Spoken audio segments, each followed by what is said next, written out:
हम आज ऐसे हालात में पहुंचे हुए हैं कि आज भी हम अंतिम पायदान पर हैं। तो आज ये हमारी जिम्मेदारी बनती है, शिक्षाविदों की जिम्मेदारी बनती है कि बिहार को आगे बढ़ाने के लिए जो बिहार के बच्चे हैं उनको आगे बढ़ाने के लिए हमें कदम उठाना चाहिए। आपने प्रशांत किशोर और जनसुराज पार्टी को ही क्यों चुना? तो ये बिहार की बात करते हैं, जात पात और धर्म से ऊपर उठ करके बिहार को अग्रणी 10 राज्यों में शामिल कराना चाहते हैं। तो अब तक मैंने देखा कि जो पार्टियां हैं वो कहीं ना कहीं जात पात और धर्म की राजनीति करती है। तो इसलिए प्रशांत किशोर जी का जो विज़न है तो उस विज़न के साथ हमें जाना चाहिए था। इस बिहार को आगे बढ़ाने के लिए विजनरी लोगों की ज़रूरत पड़ गई है कि विजनरी लोग हों जो बिहार को आगे बढ़ा दें। तो जब आप समाज के लिए उठेंगे, अपने बच्चों के लिए उठेंगे, तो मैं समझता हूँ कि जब जनता जाग जाएगा, लुटेरा जो है वो भाग जाएगा। तो ये इतनी भीड़, इतनी जनता कहाँ से आ रही है आप लोगों की रैलियों में? प्रशांत जी पर एक भरोसा है लोगों को, प्रशांत जी को देखना चाहते हैं, प्रशांत जी को सुनने के लिए लोग ललायित हैं कि ये आदमी इतना अच्छा बात करने वाला, इतना लॉजिकल बात करने वाला आदमी बिहार में एक पहला नेता देखा है। क्या नहीं लगता है कि सामने राजद के कद्दावर नेता ललित यादव एक बड़ी चुनौती है आपके? देखिए, चुनौती कहीं कुछ नहीं है। अब वो जमाना, अब वो वक्त नहीं रह गया कि आप धमका करके किसी से वोट ले लीजिएगा और लूट करके आप बूथ कब्जा कर लीजिएगा, वो समय नहीं है। तो 30 साल में जो हमारे आदरणीय बड़े भाई हैं ललित जी, 30 साल में जो व्यवस्था है, आप जाके स्वास्थ्य केंद्र को देख लीजिए, यहीं पर लोहाम में भी स्वास्थ्य केंद्र है, बगल में है, उसके हालात देख लीजिए कि स्वास्थ्य केंद्र जो है वो लगता ही नहीं है, लगता है कि तो गाय गोबर का बथान होता है उस तरह से। डॉक्टर फातमी चुनाव लड़ने जाते हैं, फराज फातमी, और वापस जो जनाधार होता है वो ललित यादव जी का खिसकता हुआ नजर आता है। कुछ मीडिया रिपोर्ट्स में ने दावा किया है ये कि MY समीकरण वहां असंतुलित हो गया है और जो अन्य समाज के लोग हैं वो खासा नाराज चल रहे हैं ललित यादव से। कि रास्ते जब दिख नहीं रहे थे उन लोगों को तो मजबूरन कहीं ना कहीं लोगों ने वोट दे दिया। अब यहाँ पर एक सुंदर सा विकल्प आ गया। अब इस विकल्प की तरह जो है लोगों का होड़ लग गया कि नहीं, ये एक रास्ता मुझे है। अब लोगों का यकीन प्रशांत किशोर जी की तरफ में है, उनका विश्वास है कि नहीं, ये इंसान जो है ईमानदार इंसान है, ये सच्चा इंसान है, ये सही राह दिखाने वाला इंसान है। तो अब ये होड़ लग गया है, अब वो वक्त खत्म हो गया। जात पात और धर्म की लड़ाई बिल्कुल नहीं है। अभी जो लड़ाई है सिर्फ के व्यवस्थाओं का मामला है। Punjab made in Haryana, made in Gujarat हो सकता है, मेड इन बिहार नहीं है। बिहार को हम लोग प्रोडक्ट बेस्ड बिहार बनाना चाहते हैं कि बिहार के अंदर में सारा प्रोडक्शन हो। अपने किसी भी प्रोग्राम में सिर्फ नारा होता है तो जय बिहार का नारा होता है, क्योंकि बिहार हमारा सबसे ऊपर है। ये परीक्षा जो है ये प्रशांत किशोर जी का नहीं है, ये परीक्षा जो है बिहार के जनता का है। बात बिहार की होगी, बात भ्रष्टाचार के खिलाफ लड़ाई की होगी, बात शिक्षा की होगी, बात रोजगार की होगी, बात पलायन रोकने की होगी, और ये बात लगातार 4 वर्षों से हो रही है और चुनाव में भी होगी। कभी बिहार में बहार है का नारा देने वाले चुनावी रणनीतिकार प्रशांत किशोर अब बिहार में बदलाव का नारा लेकर गांव-गांव जा रहे हैं और उनकी सेना पीके की पाठशाला से निकलकर गांव-गांव बदलाव का मंत्र फूंकने जा रही है। आज हम दरभंगा में एक ऐसे ही सेनापति के साथ बैठे हुए हैं जो समूचे मिथिलांचल में बदलाव की आवाज बनकर उभरे हैं। दरभंगा ग्रामीण विधानसभा क्षेत्र के संभावित प्रत्याशी हैं, एक प्रख्यात शिक्षाविद, समाजसेवी और अब राजनीति के उभरते हुए सितारे। मैं बात कर रहा हूं शुएब अहमद खान साहब की। आज हमारे साथ खास बातचीत में मौजूद हैं। बहुत स्वागत है सर आपका। बहुत बहुत धन्यवाद, आपका भी स्वागत। सर, ये प्रख्यात शिक्षाविद, समाज सेवी होते हुए ये रास्ता अब धीरे धीरे प्रख्यात राजनेता के तौर पर बढ़ चला है, तो क्यों आपको ऐसा लगा कि शिक्षा के क्षेत्र में आपने अलग जगह लिया, समाज सेवा के क्षेत्र में आपने दशकों से काम किया इस पूरे मिथिलांचल क्षेत्र में, अब आपको क्यों लगा कि राजनीति में आगे आना चाहिए? देखिए, हर शिक्षाविदों का की एक जिम्मेदारी बनती है कि जब आप समाज के बच्चों को शिक्षा दे रहे हैं तो उनके भविष्य की भी चिंता आपको होनी चाहिए। तो इन चीज़ों को समझते हुए जब मैंने बिहार के हालात को देखा कि बिहार में जब बच्चे शिक्षा की तरफ आ रहे हैं और हम लोग कोशिश कर रहे हैं कि बच्चे को आगे की ओर बढ़ाएं, और जब उन्हें हम लोग एजुकेट कर दे रहे हैं, उसके बाद जब ये देखते हैं कि बच्चे हमारे सड़कों पे भटक रहे हैं, उनका जो भविष्य है वो ब्लैक दिख रहा है, बिल्कुल ब्लैक दिख रहा है। यहाँ पर किसी तरह का कोई व्यवस्था नहीं है। आप देख लीजिए कि हमारे पढ़े लिखे बच्चे जो लोग हैं वो भी नौकरी के लिए, रोजगार के लिए दूसरे किसी अन्य प्रदेश में जा रहे हैं। तो यहाँ पर व्यवस्थाएं नहीं है, और व्यवस्था नहीं होने के कारण जो है हम लोगों ने सोचा कि नहीं, व्यवस्था तो बननी चाहिए, क्योंकि बिहार एक तरह से मैं देख रहा हूँ कि बहुत ज़माने से बिहार के अंदर में कई पार्टियां आई, कई पार्टी के लोगों ने सरकारें चलाई, और सरकार चलाने के बावजूद भी हमारा ग्राफ जो है वो उठ नहीं रहा है। हम आज ऐसे हालात में पहुँचे हुए हैं कि आज भी हम अंतिम पायदान पर हैं। तो आज ये हमारी जिम्मेदारी बनती है, शिक्षाविदों की जिम्मेदारी बनती है कि बिहार को आगे बढ़ाने के लिए, अब उनके जो बिहार के बच्चे हैं उनको आगे बढ़ाने के लिए हमें कदम उठाना चाहिए। इसलिए मुझे आने की ज़रूरत पड़ गई कि हम लोग जो भी अच्छे लोग हैं, जो शिक्षाविद हैं, उन लोगों को आगे बढ़ करके बिहार को आगे बढ़ाएं, बिहार की तरक्की में हमारी भागीदारी हो, बिहार को एक सही दिशा देने में भी हमारी भागीदारी होनी चाहिए। राजनीति में पढ़े लिखे लोगों का आना लोकतंत्र के लिए शुभ संकेत है, लेकिन जब राजनीति में आपने कदम बढ़ाया तो आपने प्रशांत किशोर और जनसुराज पार्टी को ही क्यों चुना? देखिए, प्रशांत किशोर जी के विचारों से प्रभावित हुआ। प्रशांत किशोर जी जो काम कर रहे हैं, मैं समझता हूँ कि बिहार के इस मिट्टी का बेटा इतनी बड़ी हिम्मत किया कि बिहार को मैं आगे की ओर बढ़ाऊंगा। जब प्रशांत किशोर जी के आइडियोलॉजी को मैंने देखा कि इनकी जो आइडियोलॉजी है बहुत अच्छी है, इनकी विचारें बहुत अच्छी हैं, इनकी सोच बहुत अच्छी है, और ये बिहार की बात करते हैं, जात पात और धर्म से ऊपर उठ करके बिहार को अग्रणी 10 राज्यों में शामिल कराना चाहते हैं। तो अब तक मैंने देखा कि जो पार्टियां हैं वो कहीं ना कहीं जात पात और धर्म की राजनीति करती है। इसमें हम देख रहे हैं कि हमारे जो बिहार के लोग हैं उनको उलझा दिया गया। उसी में उलझा करके इन्होंने क्या किया कि बिहार के अंदर में कोई किसी तरह का कोई डेवलपमेंट का मामला जो होता है, जो रोजगार का मामला या शिक्षा के मामले की बात होती है, वो सब चीज़ें नहीं है। तो इसलिए प्रशांत किशोर जी का जो विज़न है, तो उस विज़न के साथ हमें जाना चाहिए था। इस बिहार को आगे बढ़ाने के लिए विजनरी लोगों की ज़रूरत पड़ गई है कि विजनरी लोग हों जो बिहार को आगे बढ़ा दें। आप विजन और विजनरी लोगों की बात कर रहे हैं। प्रशांत किशोर की बात करें, एकदम सासाराम या शाहाबाद के एक छोटे से गांव में पैदा होकर यूएन की एक लंबी यात्रा और लंबे समय से वहां से निकलकर फिर राजनीतिक रणनीतिकार के तौर पर उनकी एक लंबी जर्नी रही। यहाँ मिथिलांचल के एक छोटे से गांव सिसो जैसे स्थान से निकलकर सैफ खान शिक्षा के क्षेत्र में अलग जगाते हैं और कई देशों में शैक्षणिक क्षेत्रों में काम करने की वजह से अवार्ड मिलते हैं। जब हम आपके बारे में पढ़ रहे थे, रिसर्च कर रहे थे, तो वहां पर जब हमने आपका नाम गूगल पर लिखा तो गूगल बाबा से हमें जानकारी मिली कि सैफ खान सम्मानित हुए विदेशी सरजमी पर।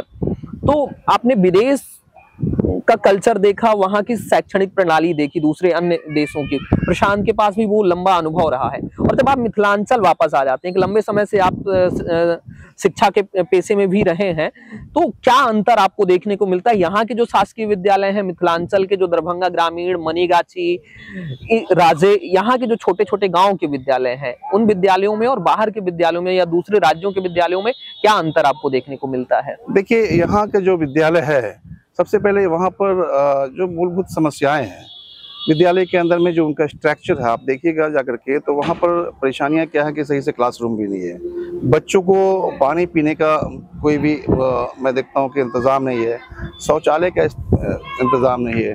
तो बच्चों को जो हम लोग शिक्षा देते हैं तो गेट से ही शिक्षा देते हैं। उन्हें अनुशासित करने के लिए, डिसिप्लिन में लाने के लिए हम लोग हमारे टीचर जो है वो खड़े रहते हैं और उनको बताते हैं। क्योंकि बच्चे छोटे बच्चे होते हैं, उनको कुछ समझ में आता नहीं है, तो उनको बताने की ज़रूरत होती है कि हम क्या हैं, मैं इंसान हूँ और इंसान का कर्तव्य क्या है, मुझे करना क्या चाहिए, और उन्हें अपने कल्चर में लेकर के आने की ज़रूरत पड़ती है। तो हम लोग इसी तरह से कोशिश करते रहते हैं कि जब मैं बाहर जाता हूँ कहीं तो देखता हूँ कि छोटे छोटे बच्चे जो है इतने अच्छे वे में बात करते हैं, और इतना उनका जो स्टैंडर्ड है वो बहुत ही अच्छा होता है। पढ़ाई लिखाई का मामला जो है वो, या फिर आप देख लीजिए उनके अंदर जो मैनर होता है वो सब चीज़ें जो है वो दिख नहीं रहा है। शिक्षा का मतलब ये होता है कि शिक्षा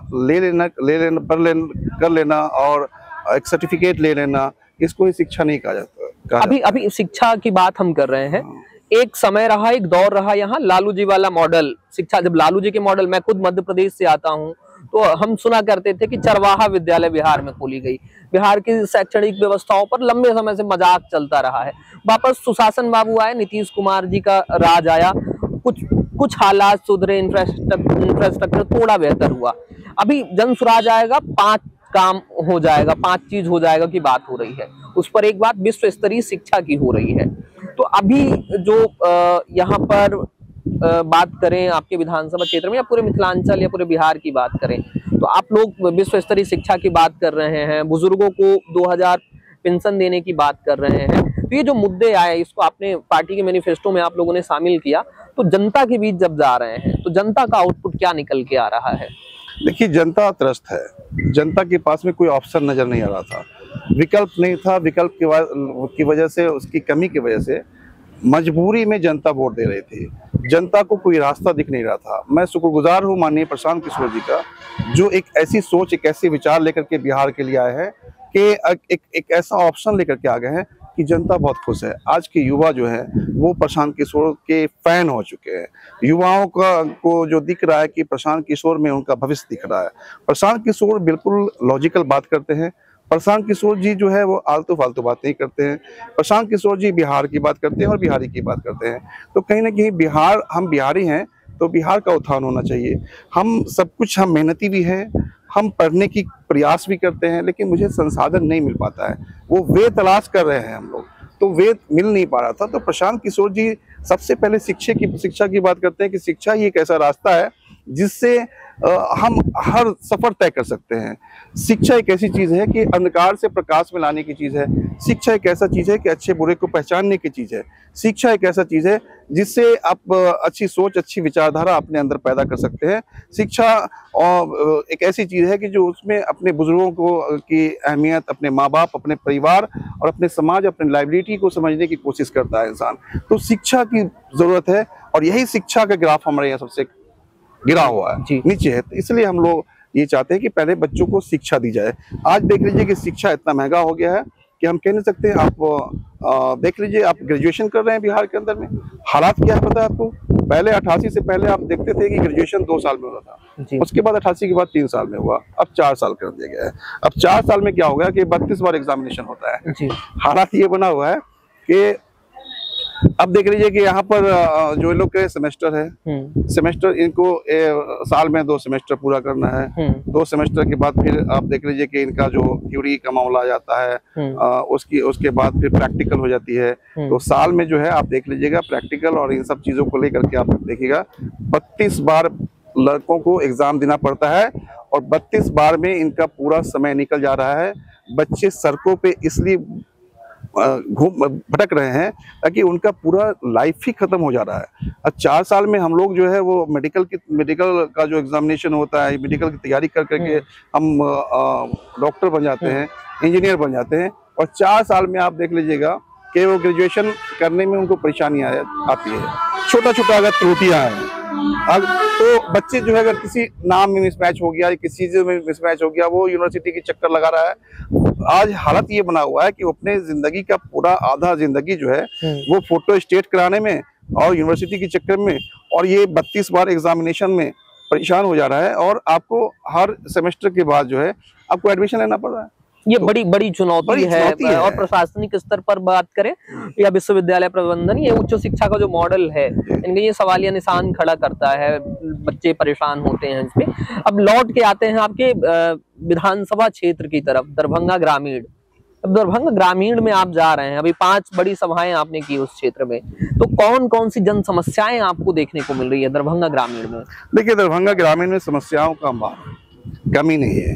पहले आप देखिएगा कि यहाँ पर अच्छे हाई स्कूल्स नहीं है, उसकी कमी है। आप डिग्री कॉलेज को देखिएगा, वो नहीं है। ये ग्रामीण विधानसभा जो है, इसका रेडियस अगर लेंगे आप, तो मैं समझता हूँ कि आने जाने में 100 किलोमीटर हो जाएगा। इस रेडियस में बच्चे जो है, आप देख लीजिए कि यहाँ से मनीगाछी चले जाए, मनीगाछी के आगे कई पंचायत हैं, वहाँ के बच्चे जब डिग्री कॉलेजेस का मामला आता है तो उनको दरभंगा आना पड़ता है। अब देखिए कि आने जाने में उनका साइकिल से आना हो, कमज़ोर बच्चे हैं, उनके परिवार जो है उस लायक नहीं है, तो साइकिल से सफ़र कर रहा है या किसी चीज़ से सफ़र करके आ रहा है, उसका टाइम जो है उसी में वेस्ट हो जा रहा है। तो अगर कोई बच्चा कॉलेज जाना चाह रहा है तो उस सुबह में अपनी तैयारी क्या करेगा, उठेगा कितने बजे उठ के क्या कर अपनी सारी तैयारी कैसे करेगा, फिर सफ़र में आ रहा है, जा रहा है, सड़कों पर आ रहा है, सड़कों पर भी जो सड़क की व्यवस्थाएं हैं वो भी सही नहीं है, हालात जो है वो भी, आप ट्रैफिक कुछ चीज़ों को देखिएगा वो भी सही नहीं है।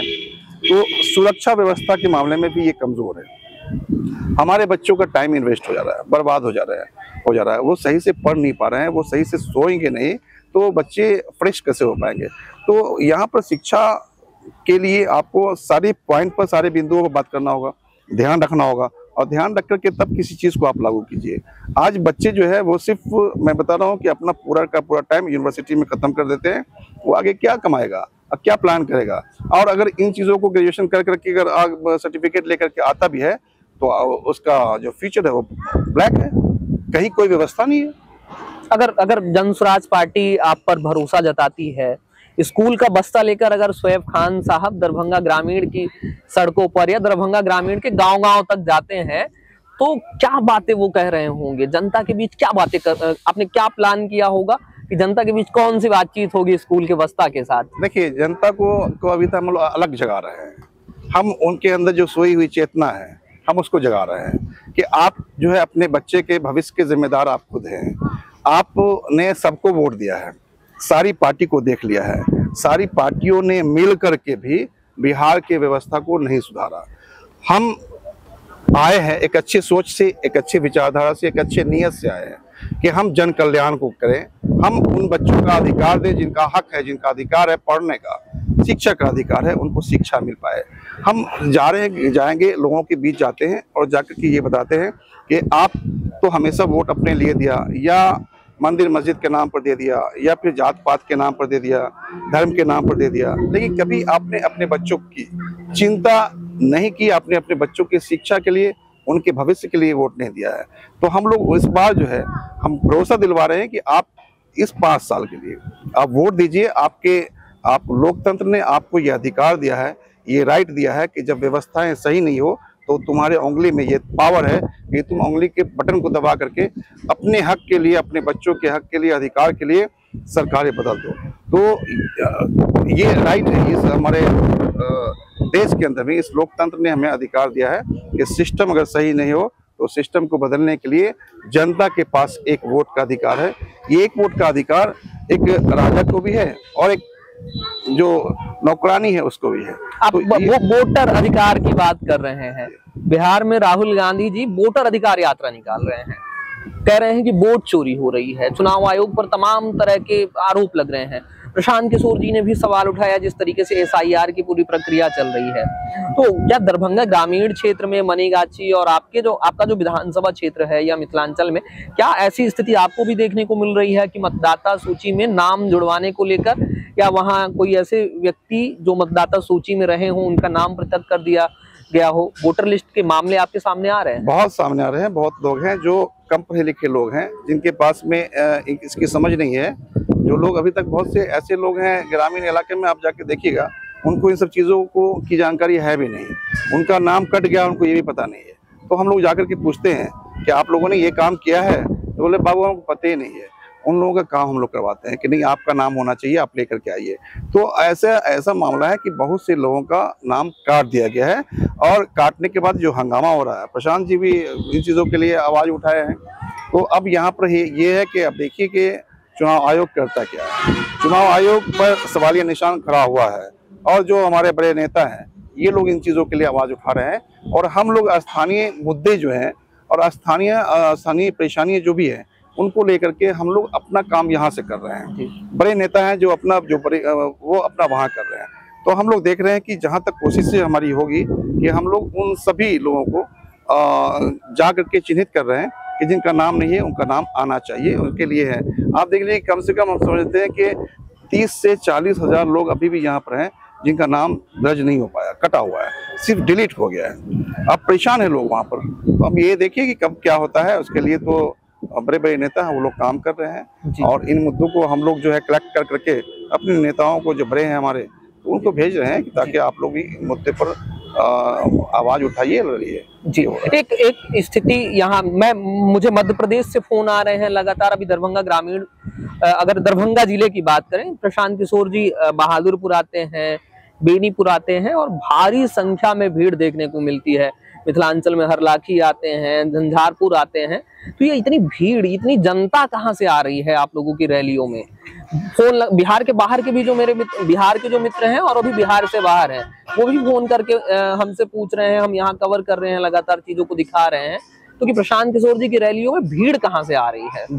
भीड़ यहाँ जनता की है। बदलाव, बिहार बदलाव की भीड़ है। अभी आप देखे होंगे कि भीड़ में महिलाएं और नौजवानों का भीड़ ज्यादा होगा। ये नौजवान जो है वो इन चीजों को समझते हैं कि हमारा जो भविष्य है वो अंधकार में है।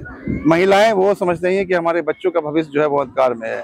तो उन महिलाओं को भी पता चल गया है कि हम लोग 30 साल से वोट देते आ रहे हैं, लेकिन हमारे बच्चों के लिए व्यवस्था नहीं है। तो भीड़ उनके लिए, प्रशांत जी पर एक भरोसा है लोगों को, प्रशांत जी को देखना चाहते हैं, प्रशांत जी को सुनने के लिए लोग ललायित हैं कि ये आदमी इतना अच्छा बात करने वाला, इतना लॉजिकल बात करने वाला आदमी बिहार में एक पहला नेता देखा है। हम लोगों ने देखा अपने जिंदगी में एक पहला नेता जो बिहार की, अपने प्रदेश की बात करता हो। ये तो हम लोग अपने जिंदगी में देखा है। लोग तो आप देख रहे हैं कि जात पात और धर्म की बात करते रहते हैं और कुछ लोगों ने जात जात को टुकड़े टुकड़े में बांट दिया और बांट करके रैलियां करा दी और रैलियों में बता दिया कि मैं ही तुम्हारा मसीहा हूँ। अब ये हाल हो गया कि जात में लोग बट करके लोगों ने वोट दे दिया यकीन कर करके।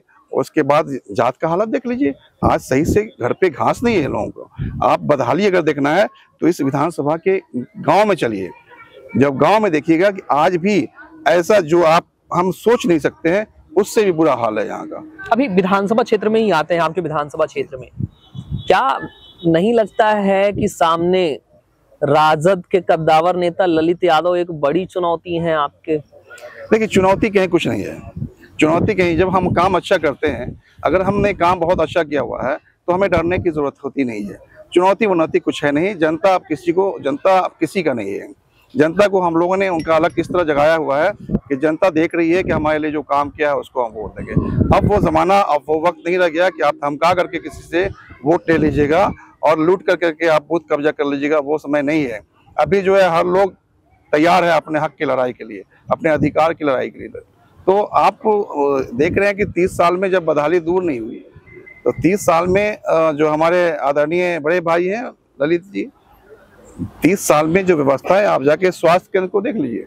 यहीं पर लोहाम में भी स्वास्थ्य केंद्र है, बगल में है, उसके हालात देख लीजिए कि स्वास्थ्य केंद्र जो है वो लगता ही नहीं है। लगता है कि तो जो गाय गोबर का बथान होता है उस तरह से। दूसरा कि जहाँ पर इस तरह का बना हुआ संसाधन कहीं कहीं है भी, डॉक्टर नहीं है, वहाँ मेडिसिन नहीं है।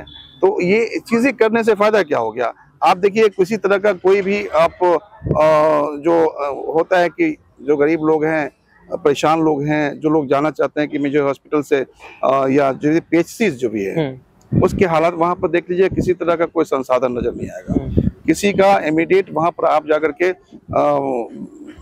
क्या करते हैं कि एक्सरे का मामला हो या फिर आप देख लीजिए कि किसी भी तरह जांच का मामला हो, उसका कोई जो यंत्र होता है वो सब नहीं है। तो इलाज होगा कैसे? उसके बाद अगर आपने समझ भी लिया तो टैबलेट नहीं है, तो वहाँ पर व्यवस्थाएं नहीं है। हम ये चाह रहे हैं कि जहाँ पर भी आपने कुछ लगाया हुआ है तो वहाँ पर सुविधाएं नहीं है। सुविधाओं का होना जरूरी है, फैसिलिटीज का होना जरूरी है। आज आप देख लीजिए कि कहीं बड़े हॉस्पिटल हैं, जो प्राइवेट हॉस्पिटल है, वहाँ क्या है, वहाँ हर तरह से आप देखिएगा कि सुविधा है, सारी फैसिलिटीज है। इसलिए लोग अपने जान को बचाने के लिए चाहते हैं कि हम बड़े हॉस्पिटल में, प्राइवेट हॉस्पिटल में जाएं और जाकर के वहाँ पर इलाज कराएं। तो उनका भरोसा जो है अब सरकार से उठ गया, सरकार के बनाए हुए चीज़ों से उठ गया। सरकार के दिए गए जो भी चीज़ उन्होंने दिया है जनता के लिए जर्जर हालत में है, उसका देख रेख का, उसका मॉनिटरिंग नहीं है। सब लोग वैसे ही कि वैसे ही है। डॉक्टर 3-3 4-4 दिन गायब है। इसको देखने वाला कोई नहीं है।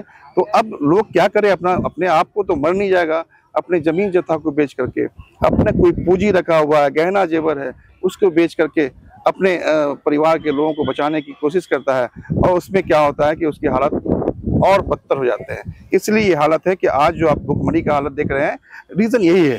रीजन ये है कि सरकार ने कोई व्यवस्थाएं नहीं दी, और जहां पर संसाधन है वहां पर किसी तरह का कोई फैसिलिटीज है ही नहीं है। तो बिहार के लोग अपमानित कब तक होते रहेंगे? हम लोग चाह रहे हैं कि बिहार का जो खोया हुआ गौरव है वो गौरव वापस आए। जनता को हम लोग जगा रहे हैं कि आप किसी के गुलाम नहीं है, आपको किसी की गुलामी करने की जरूरत नहीं है। आपको इस लोकतंत्र ने आपको अधिकार दिया है, आप अपनी आवाज बुलंद कीजिए, आप उठिए, जगिए, अपने बच्चों के लिए, अपने लिए, अपने समाज के लिए उठिए। तो जब आप समाज के लिए उठेंगे, अपने बच्चों के लिए उठेंगे, तो मैं समझता हूँ कि जब जनता जाग जाएगा, लुटेरा जो है वो भाग जाएगा। जनता जाग जाएगी तो लुटेरा भाग जाएगा। लेकिन दरभंगा ग्रामीण में वापस आते हैं, कौन चुनौती वहां पे? अभी ललित यादव की चुनौती को तो आपने साफ कर दिया, लेकिन गठबंधन की बात करें, पिछली बार वहां डॉक्टर फातमी चुनाव लड़ने जाते हैं, फराज फातमी, और वापस जो जनाधार होता है वो ललित यादव जी का खिसकता हुआ नजर आता है। कुछ मीडिया रिपोर्ट्स में ने दावा किया है ये कि MY समीकरण वहां असंतुलित हो गया है, और जो अन्य समाज के लोग हैं वो खासा नाराज चल रहे हैं ललित यादव से। तो आपको क्या महसूस हो रहा है क्षेत्र में? देखिए, यहाँ के यादव समाज के लोग भी बहुत ज्यादा नाराज हैं। देखिए, है तो सब इंसान ही ना, चाहे वो यादव समाज के हो, या किसी दलित समाज के लोग हों, या माइनॉरिटी के लोग हों, या अपर क्लास के लोग, जो भी है तो इंसान, समझता तो सब कुछ है। तो अब ये कि रास्ते जब दिख नहीं रहे थे उन लोगों को, तो मजबूरन कहीं ना कहीं लोगों ने वोट दे दिया। अब यहाँ पर एक सुंदर सा विकल्प आ गया। अब इस विकल्प की तरह जो है लोगों का होड़ लग गया कि नहीं, ये एक रास्ता मुझे है। अब लोगों का यकीन प्रशांत किशोर जी की तरफ में है, उनका विश्वास है कि नहीं, ये एक इंसान जो है ईमानदार इंसान है, ये सच्चा इंसान है, ये सही राह दिखाने वाला इंसान है। तो अब ये होड़ लग गया है, अब वो वक्त खत्म हो गया। जात पात और धर्म की लड़ाई बिल्कुल नहीं है। अभी जो लड़ाई है सिर्फ के व्यवस्थाओं का मामला है कि व्यवस्था जहां मुझे अच्छा मिलेगा, हमारे बच्चों के भविष्य के लिए जहां जो लोग आगे हमको रास्ता दिखाएंगे, हम उनको वोट देंगे। और ये अब बिहार के लोग जग चुके हैं। अब बिहारी अपमानित नहीं होगा। बिहार को भी तो मान सम्मान इज्जत चाहिए ना। हम अपनी इज्जत को बर्बाद करते रहे, हम मेहनती भी हैं, हम पढ़ने की भी कोशिश करते हैं, हम हमारे पास सब कुछ होने के बावजूद भी संसाधन की कमी की वजह से, हमारे नेताओं के सोच की कमी की वजह से हम आज इतना पीछे हैं। नहीं तो बिहार में क्या कमी है? बिहार के अंदर में आप जो पैंट शर्ट पहने हुए हैं, ये तो बहुत अच्छा पैंट शर्ट है। ये कहाँ का बना हुआ है? ये इंग्लैंड नोएडा का है। नोएडा का बना हुआ है। जी। ये हम लोग चाह रहे हैं कि ये जो पैंट और शर्ट है, ये मिथिलांचल वाला है। बिल्कुल मिथिलांचल का प्रिंट मधुबनी वाला बना हुआ नहीं, प्रिंट है यहाँ का, बन करके कपड़ा कहीं और से आया हुआ है। तो यहाँ का प्रिंट हम लोगों ने दिया। लेकिन जो आपने पहने हुए हैं, ये सारी चीजें जो है वो मेड इन इंग्लैंड नहीं है, मेड इन इंडिया है ना। अब हमारा रोजगार यही छुपा हुआ है कि हम made in Delhi, made in Punjab, made in Haryana, made in Gujarat हो सकता है, मेड इन बिहार नहीं है। जिस दिन मेड इन बिहार हो जाएगा ना, तो ये बनाने वाले जो लोग हैं हमारे बिहार के लोग हैं। हमारे बच्चों में इतना हुनर है, इतना गुण है कि वो अपना प्रदर्शन यहाँ नहीं कर पाते हैं संसाधन की कमी की वजह से। ये अन्य प्रांत में जाके काम करते हैं, बनाते हैं हमारे बिहार के लोग। अगर इन चीजों का ये सारा व्यवस्था यहाँ हो जाएगा तो उनको रोजगार बिहार में ही मिल जाएगा। तो व्यवस्थाएं जो होगी, बिहार को हम लोग प्रोडक्ट बेस्ड बिहार बनाना चाहते हैं कि बिहार के अंदर में सारा प्रोडक्शन हो। आप देख लीजिए कि जितनी भी चीजें आप यहाँ पर देखिएगा, मैक्सिमम चाइना से आ रहा है। चाइना भी कंट्री है, चाइना के घर घर में आप देखिए कि लोगों को रोजगार मिला हुआ है, कुछ ना कुछ हर घर में काम हो रहा है। तो ये चीजें हमारे यहाँ क्यों नहीं है? तो हमारी सोच जो है वो नहीं बन पा रही है। आप हवाई चप्पल जो है वो दिल्ली में बनता है, पंजाब और अलग अलग प्रदेश में बनता है। इसका जो सोल है, जो रबर है, कलकत्ता से दिल्ली जाता है। कलकत्ता से दिल्ली की दूरी 1500 किलोमीटर है, अब बिहार की दूरी 500 किलोमीटर है। तो हमें यहाँ ट्रांसपोर्टिंग कॉस्ट जो है वो बढ़ जाएगा। हम लोग जो काम कर रहे हैं, या माननीय प्रशांत जी जो काम कर रहे हैं, हम तो उनके दिशा में बताए हुए रास्ते पर चल रहे हैं। वो बिल्कुल कैलकुलेटिव वर्क हो रहा है। हम लोग फेंक नहीं रहे हैं, हम लोग बड़े बड़े वादे नहीं कर रहे हैं। जैसे वादे आपने देखा होगा कि यहाँ पर माँ बहन योजना का वादा, तो सिलेंडर 500 में दे देंगे, 200 में दे देंगे। लेकिन एक बड़ा वादा आपकी तरफ से किया जा रहा है, पलायन रोकने का वादा। जी बिल्कुल। अगर बात करें, बिहार से पलायन रुकने का नाम नहीं ले रहा है। हर बार चुनाव आता है और पलायन का मुद्दा गर्म हो जाता है। यहाँ तक कि प्रशांत किशोर ने तो पदयात्रा से, एक अभियान से शुरुआत करके घर घर गांव गांव जाकर पलायन की बात की। मुद्दा गर्म हुआ, वापस आकर कन्हैया कुमार यहाँ पलायन रोको रोजगार दो पदयात्रा करते हैं, और पलायन अब फिर से एक बार भाजपा भी पलायन के मुद्दे पर चल बढ़ी है।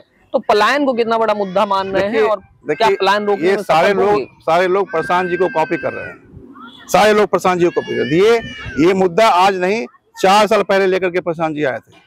आज भले कॉपी करके इन लोगों को समझ में आ रहा है कि नहीं, ये मुद्दा बिल्कुल सही है यहाँ के लिए। इस मुद्दे पर अगर प्रशांत जी जाएंगे तो बिहार सबको झड़ुआ के निकाल देगा। समझ रहे हैं बात? क्योंकि ये मुद्दे जो है, ये सारी चीजें कॉपी हो रही है। अब 2000 का मामला लीजिए। 2000 का मामला प्रशांत जी आज से 4 साल पहले बोल रहे थे कि बुजुर्गों को 2000 मिलना चाहिए। 400 का भीख जो है, इससे बुजुर्गों का चाय भी नहीं पूरा हो पा रहा है। क्योंकि बुजुर्ग जो हैं, जो हमारे 60 साल से ऊपर के बुजुर्ग हैं, जो महिला पुरुष हैं, वो आश्रित हो गए हैं। अब बच्चों पर आश्रित हैं। उनको अपना पॉकेट खर्च के लिए भी कुछ चाहिए होता है, उनको अपने छोटा मोटा इलाज के लिए कुछ चाहिए होता है। वो निर्भर हैं और उनके बच्चे के पास उतना इनकम नहीं है कि उनको मिल सके। तो प्रशांत जी ने कहीं ना कहीं मानवता के आधार पर ये सोच देख रहे हैं कि हमारे समाज के अंदर में क्या क्या परेशानी है। वो परेशानी को खुदे कर निकाल करके उस रास्ते पर काम करना चाहते हैं प्रशांत जी। तो ये चीजें जरूरी था कि ये 400 नहीं, ये 2000, मिनिमम 2000। और जब हमारे पास आय हो जाएगा, इनकम हो जाएगा, अच्छा हम कुछ कर पाएंगे, तो 2000 से बढ़ाएंगे उनको। क्योंकि उनकी इज्जत, माँ बाप की तो इज्जत होनी चाहिए, उनके लिए तो उनका देख अभी तो नीतीश सरकार ने बड़ा फैसला ले लिया है, उसको 1100। ये सारा कुछ डर से हो रहा है, प्रशांत जी के डर से हो रहा है। प्रशांत जी बोल रहे हैं कि 2000 से कम पर रुकेंगे नहीं हम। समझा? 2000 होना चाहिए था। अब देखा कि ये बड़ा मुद्दा है भी कि प्रशांत ने, आप 20 साल में 400 रुपया को 400 रुपया रखा। 20 साल में आपको सोच नहीं आपकी बनी। अब प्रशांत किशोर जी आए हैं तो आपकी सोच बन गई कि नहीं, ये चीजें सही है। तो कहीं ना कहीं प्रशांत जी जो है, वो उनके अंदर में दूरदृष्टि है, उनके अंदर में ये सोच है, उनके अंदर में ऐसा सोच है कि उन्होंने देखा कि नहीं, ये चीजें होना चाहिए। अब यहाँ देखा शिक्षा, कि बिहार के बच्चे जो है शिक्षा के बगैर सड़कों पे घूम रहे हैं। यहाँ जो आप फैक्ट्री जो बनी हुई है लेबरों की, ये लेबर बन कहाँ से रहा है? वो तो कहते भी हैं कि बिहार में जब बच्चा पढ़ेगा नहीं तो कलेक्टर बनेगा, मजदूर नहीं तो कलेक्टर बनेगा, नहीं पढ़ेगा तो मजदूर बनेगा। और मजदूर जब बनेगा तो उसके लिए ये ट्रेनें आ रही ना, माल को लेकर के जाओ यहाँ से, और वो ट्रेनें खुल रही है कि आपको ट्रेन दे रहे हैं। और बिहार के लोग, प्रशांत जी कह रहे हैं कि बिहार के लोगों का सोच देख लीजिए कि ताली बजा रहा है कि मोदी जी ने ट्रेन दे दिया। ट्रेन लेकर के हम क्या करेंगे? हमको रोजगार यहाँ चाहिए, हम जाकर मार खाएं। अभी आपने देखा कि पंजाब के अंदर में यूनिवर्सिटी में हमारे बच्चों को दौड़ा के मारा गया। महाराष्ट्र का भी मुद्दा काफी गर्म रहा। महाराष्ट्र में आप देखा कि किस तरह से अपमानित किया है। एक ऑटो चालक को, बिहार के ऑटो चालक को आप पीट रहे हैं। तो जो लोग वोट ले रहे हैं, हमारे माननीय मोदी जी या आपके अमित शाह जी, तो क्या उन्होंने आवाज उठाई बिहारियों के लिए? बिहारियों के लिए आवाज कोई नहीं उठाता, सिर्फ वोट लेकर के और उसके बाद राजा बन जाता है। अपने कुर्सी को सुरक्षित रखने की राजनीति यहाँ हो रही है। अपने इस बार पूरे विश्वास के साथ यहाँ के युवा, यहाँ की महिलाएं, यहाँ के बुजुर्ग सब इस बार प्रशांत किशोर जी को देखेंगे। सबको देखा, इस बार प्रशांत जी को देखेंगे। ये लोग खुद कह रहे हैं, मुझे फोन आता रहता है कि नहीं हम देखेंगे। तो देखना चाहिए, क्योंकि ये हमारे इज्जत का मामला है, बिहार के इज्जत प्रतिष्ठा का सवाल है अभी। और पूरा हिंदुस्तान इस बार बिहार की जनता को देख रही है कि ये जनता करता क्या है। तो अगर इस बार भी जनता नहीं मुड़ती है तो कहीं ना कहीं जनता पर एक सवालिया निशान जो है, दूसरे प्रदेश के लोग हंसेंगे। और जितना अभी बिहार एक गाली बन चुका है, अब अगर अभी ये नहीं आते हैं, नहीं जगते हैं, तो और भी गाली बनेगा। इसलिए बिहार को ऊपर बढ़ाने के लिए एक ऐसा, इस मिट्टी का बेटा जितना बड़ा हिम्मत किया, और बिहार के गौरव को वापस लाने के लिए अपने किसी भी प्रोग्राम में सिर्फ नारा होता है तो जय बिहार का नारा होता है, क्योंकि बिहार हमारा सबसे ऊपर है। तो बिहार का अपना नेता, अब देख लीजिए कि प्रशांत जी की जय नहीं होता है, और सभी पार्टी अपने अपने लिए जयकारा मचाते हैं, बुलाते हैं कि फलाना का जिंदाबाद, फलाना जिंदाबाद। लेकिन आपने प्रशांत जी को देखा होगा, जय बिहार का नारा, जय बिहार का नारा गूंज रहा है पूरे हर जगह। जितना बिहार को अपमानित किए हो प्रशांत जी उनको ऊपर और आसमान पर लेके जाना चाहते हैं। हमारी इज्जत जो है, फौकियत जो है और ऊपर होनी चाहिए, ऊपर जानी चाहिए। तो ये सोच है, और ऐसे सोच के साथ लोग हैं वो आएंगे, और इनका थीम भी यही है कि सही लोग, सही सोच और सामूहिक प्रयास। इन सभी सही लोग के सही सोच से और उनके सामूहिक प्रयास से बिहार इस बार बदलेगा। और आप देख रहे हैं कि जो हालात बदल रहे हैं, यहाँ पर आप घूम के देखिएगा तो प्रशांत किशोर जी के टीम को, उनके लोगों को लोग इस्तकबाल करते हैं, वेलकम करते हैं, बोलते हैं कि नहीं ये मेरे लिए फिट है, और होना भी चाहिए। ये सोच, हम इंसान है, मानव है, तो हमारी सोच बननी चाहिए। एक आखिरी सवाल आपसे और लेंगे। दरभंगा ग्रामीण और जो मिथिलांचल की जनता है उसको आप क्या संदेश देना चाहते हैं? अब चुनावी समय बिल्कुल नजदीक है, कुछ ही महीने में लोकतंत्र की सबसे बड़ी परीक्षा होने वाली है। उसके पहले आप मिथिलांचल की जनता को क्या, और दरभंगा ग्रामीण की जनता को क्या संदेश देंगे? जनता को ये कहना चाहूंगा, ये परीक्षा जो है ये प्रशांत किशोर जी का नहीं है, ये परीक्षा जो है बिहार के जनता का है। ये अग्नि परीक्षा अगर है तो बिहार के समाज का है, ठीक। इसमें परीक्षा में ये पास होंगे कि फेल होंगे, यहाँ की जनता जो है वही एग्जाम देगी इस बार। जो आप परीक्षा की बात कर रहे हैं, ये परीक्षा नेताओं की नहीं है, प्रशांत जी की भी परीक्षा नहीं है, ये परीक्षा यहाँ की जनता की है कि ये कितने सोच वाले हैं और कितने अच्छे हैं, कितना ये पढ़ाई, कितना इनकी जो पढ़ाई है कितनी मजबूत हुई है, इनके अंदर में सोच कितनी अच्छी है। तो ये तो एग्जामिनेशन उनका ये होगा अभी। तो अभी मैं जनता से आप ये अपील करना चाहूँगा, कहना चाहूँगा कि आपने जो वोट हमेशा दिया है किसी न किसी चीज़ों के लेकर के, या मंदिर मस्जिद को लेकर दिया हो, या जात पात को लेकर दिया हो, या 4 किलो चावल के लिए दिया हो, या बिजली और सड़कों के लिए दिया हो, इस बार जो आप वोट दें अपने बच्चों को का चेहरा देख करके दें, ठीक है, अपने बच्चों का। हम ये नहीं कहेंगे कि जाके सिलेंडर जो है उसको देख करके वोट दीजिए कि सिलेंडर दे दिया है उसी को देख करके वोट देना चाहिए। सिलेंडर में आपने गोल गोल घुमा दिया लोगों को, 4 किलो चावल में घुमा दिया, लेकिन उनके बच्चे के भविष्य के लिए आपने कभी भी किसी नेताओं ने उनके भविष्य के, बच्चों के भविष्य की बात नहीं की है। आखिर होगा क्या? जो जनता हमारी जो मर रही है, जिस हालत में जी रही है, क्या उनके बच्चे भी इसी हालत में जिएंगे? तो मैं जनता से ये कहना चाहूंगा कि ये आपका अधिकार है, लोकतंत्र ने आपको ये अधिकार दिया है। इस एक वोट का, इस वोट से आप बदल डालिए, इस वोट से अपने बच्चों के भविष्य के लिए आप वोट देके देखिए कि आपके बच्चे के भविष्य कितने बेहतर होंगे। और पूरा यकीन के साथ दीजिए, पूरा विश्वास के साथ दीजिए कि प्रशांत जी पर विश्वास कीजिए, प्रशांत जी के भेजे हुए जो लोग हैं, जो प्रत्याशी होंगे, उन पर विश्वास कीजिए कि हम लोग जिस तरह से प्रत्याशी के रूप में अगर आते हैं, तो मैं खुलेआम मैं बताता हूं कि हम लोग आपके योजनाओं में कोई कमीशन खोरी करने नहीं आए, कोई कमीशन नहीं। मेरे लिए तो, मैं तो बोलता हूं कि अगर मुझे मौका मिला तो मैं अपनी जनता से ये कहूंगा कि शोएब खान अगर आपके बीच आता है तो 1 रुपया भी कमीशन हमारे लिए हराम होगा।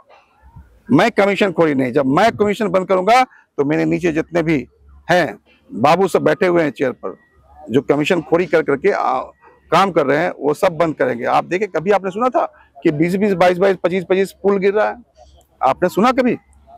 लगातार खबरें आ रही हैं, लगातार गिर रहा है। ये क्या है? इतना भ्रष्टाचार, इतना करप्शन जो हुआ है, ये करप्शन जो है ये यहाँ के लिए कैंसर है, यहाँ के डेवलपमेंट के लिए कैंसर है। तो ये करप्शन खत्म करने के लिए ऊपर से नीचे आएगा करप्शन, तब खत्म होगा। हम जब नहीं लेंगे एक पैसा, अपने जनता का जो भी अधिकार होगा उस अधिकार में मेरा कोई हिस्सा नहीं है, कोई हिस्सा, 1 रुपया हिस्सा मेरा नहीं है। हम पूरा का पूरा वहां पर जो है वो उसमें लगना चाहिए, उनको मिलना चाहिए। मेरा किस बात का कमीशन है? हम तो आपके बीच आए हैं खिदमत खल्क के लिए। जब खिदमत खल्क जो है वो एक ऐसी चीज है कि मुझे बताया गया है कि तुम, हमारे प्रोफेट मोहम्मद साहब ने बताया कि तुम इल्म हासिल करो, सियासत करो और तिजारत करो। और सियासत ऐसा होना चाहिए जिसमें पवित्रता हो, जिसमें इंसाफ हो। और सियासत उनके लिए होना चाहिए कि जो लोग मजलूम हैं, गरीब हैं, कमजोर हैं, उनके हक के लिए, उनके अधिकार के लिए तुम लड़ो और उनको उनका अधिकार दिलाओ। इसी का नाम सियासत है, इसी को बोलते हैं राजनीति। जन कल्याण को ही राजनीति कहा जाता है। जन कल्याण के लिए आज कोई नहीं है। आज जो है अपने लिए, अपने बच्चों की चिंता के लिए, अपने ऊपर मोटा होने के लिए ही लोग राजनीति कर रहे हैं। समाज के लिए राजनीति नहीं हो रहा है, इस देश के लिए राजनीति नहीं है। अभी का राजनीति जो है, कौन फिक्रमंद है ही नहीं। लूट लो। आज 50 करोड़ का योजना आ गया, पहले विधायक जी को, मंत्री जी को कमीशन 20% पहुंचा दो, हालात तो ये है। तो देश हमारा इससे उभरेगा कैसे, ये बिहार ऊपर उठेगा कैसे, इसका चिंतन करना पड़ेगा। और इसी चिंता को लेकर के माननीय प्रशांत किशोर जी 5500 गांव में पैदल चल करके जमीनी हकीकत को समझा है, और समझने के बाद वो सारी चीजों को जनता के बीच में डाल रहे हैं, और जनता उनका स्वागत कर रहा है। और जो भीड़ है वो स्वागत का भीड़ है। वो जो आप देख रहे हैं सिंहासन खाली करो, जनता आ रही है, सिंहासन खाली करो, जनता आ रही है, जनता का राज होना है। बहुत हुआ लोगों का, पार्टियों का राज, इस बार जनता का राज आएगा, और जनता ही मालिक है। जनता को इस लोकतंत्र ने अधिकार दिया है कि तुम मालिक हो, मालिक की तरह रहो। यहाँ नेता आता है और वोट लेने के बाद जो है मालिक को गुलाम बना देता है, मालिक को जो है उनके मानसिकता को इतना खत्म कर देता है, उनको इतना कमजोर कर देता है कि वो आंख उठा करके, मुंह उठा करके बात न कर सके। हम तो ये कहते हैं कि अगर मुझे मौका मिला और मैं विधायक बना, तो मैं अपने जनता से कर रहा हूँ कि मेरे किए गए वादे में कोई कमी हो, सड़क पर कॉलर पकड़ लो, सीधा, डरो नहीं, सीधा कॉलर पकड़ो कि तुमने गलत किया है। और मैं जनता से कहूंगा कि मैं आपके बीच अगर आ रहा हूं तो मुझे 5, 10, 20 रुपया भी आपसे चाहिए होगा, क्योंकि हम पैसे मेरे पास नहीं कि पैसा आपको दे करके हम वोट खरीदेंगे तो मैं बेईमान हो जाऊंगा। मैं बेईमान हो जाऊंगा ना कि हमने वोट खरीदा तो हमने पूंजी लगाया। लेकिन बिहार में चुनाव में तो आमतौर पर वो 500 का नोट, मुर्गा भात, ये सब तो इसी चीजों को प्रशांत जी खत्म कर रहे हैं कि मुर्गा भात की राजनीति बंद करो। इस मुर्गा भात में तुम अगर 500 रुपया लेकर के वोट दे रहे हो और 40,000, 30,000 रुपया आपके इंदिरा आवास में ये आपसे खींच लेंगे, तो ये बिजनेस करने में जनता ज्यादा अक्लमंद हुई या नेता हुआ? नेता ने बिजनेस किया कि 500 रुपया तो तुमको दिया है, अब इंदिरा आवास का बारी है, इसका 40,000 रुपये ले लो। 20,000 विधायक जी खाएंगे और 20,000 रुपये में जो उनके बाबू सब हैं वो लोग खा लेंगे। तो ये हालत जनता को जगना होगा।